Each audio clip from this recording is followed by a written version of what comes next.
লাৰু পিঠা বনাবলৈকেও ঘৰত চাউল নাই আৰু চাউল কিনিবলৈকেও হাতত টকা নাই। আজি যদি আমাৰ মাজত তেওঁ থাকিলহেঁতেন, আমাৰ জীৱনটো এনেকুৱা নহ'লেহেঁতেন।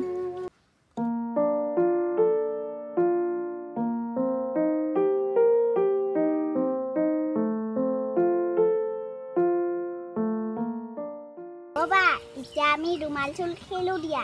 হ'ব দিয়া। ৰুমাল চুল আহিছে পিছলৈ নাচাবা,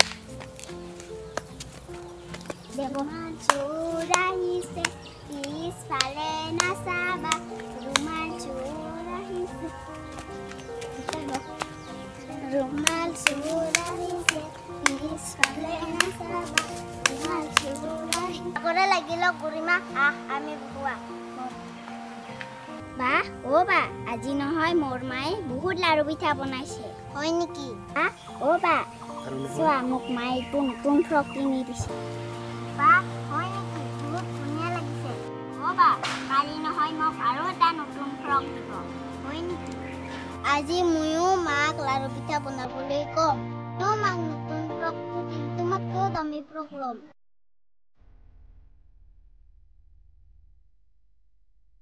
অ' মা, অ' মাজনী, তুমি আহিলা? মা, তুমি কান্দিছা নেকি? নাই কান্দা অ'।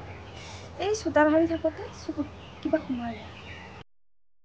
মা, গাঁৱৰ সকলোৱে লাৰু পিঠা বনাইছে। মোৰো বহুত খাবলৈ মন গৈছে। তুমি নবনোৱা নেকি? বনাম ৰ'বা মাজনী, আমিও খাম পিঠা দেই। মা, গুৰিমাৰ মাকে তাইক ধুনীয়া ফ্ৰক দিছে, মোকো এটা লাগিব। হ'ব দিয়া মাজনী, ময়ো তোমাক এটা ফ্ৰক আনি দিম দেই। মোৰ বহুত ভোক লাগিছে, কিবা খাবলৈ দিয়া না। ঠিক আছে, তুমি ফুৰাতখিনি দি আহা দেই। হয় দে, মানুহৰ ল'ৰা ছোৱালীবোৰক মাক দেউতাকে বিহু পূজা বুলি কাপোৰ দিয়ে, কিন্তু মই মোৰ ছোৱালীজনীক গেঞ্জি এটাও দিব নোৱাৰোঁ।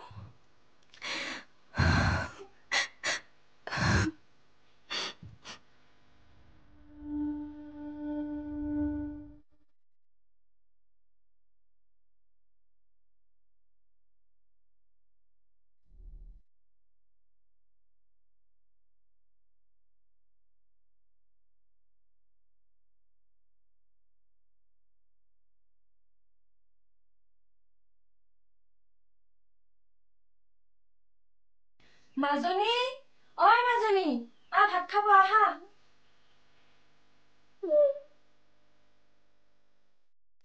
মা, আজিও পানী দিয়া ভাত? এতিয়া এনেকৈ খোৱাচোন মাজনী, ৰাতি মাংস আনিম দেই।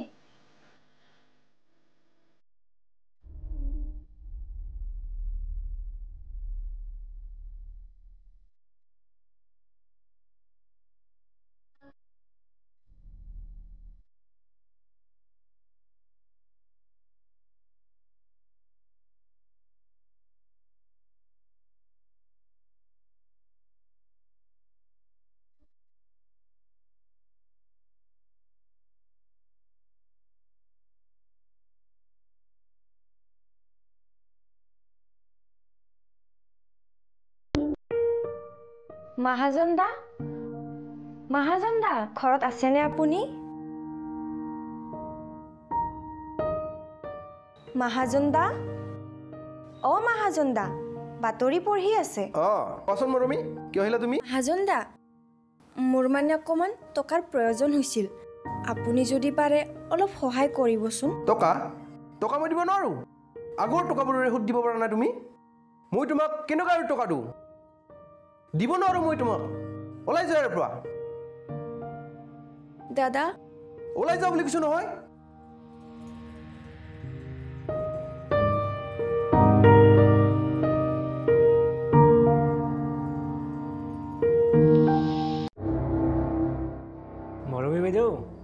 মৰমী বাইদেউ, আজি কিবা আপোনাক অকণমান টেনশ্যনত থকা যেনে পাওঁ। কি হৈছে? নহয় অ' বেকি, বিহু আহিলে, ঘৰত লাৰু পিঠা বনাবলৈ চাউলো নাই। তাতেই ছোৱালীজনীয়ে কাপোৰ এযোৰ খুজি আছে। মই জানিছোঁ আপোনাৰ প্ৰব্লেমটো কি। মই আপোনাক টকা দিব পাৰিম আৰু আপুনি মোক টকাও ৰিটাৰ্ণ কৰিব নালাগে হয় নেকি বিকি কিন্তু এটা মোৰ চৰ্ত আছে চৰ্ত এই ৰাতিৰ কাৰণে আপুনি মোৰ হ'ব লাগিব চাল্লা অসভ্য কুকুৰ অকলশৰীয়া মাইকী পাই সুবিধা ল'ব আহিছা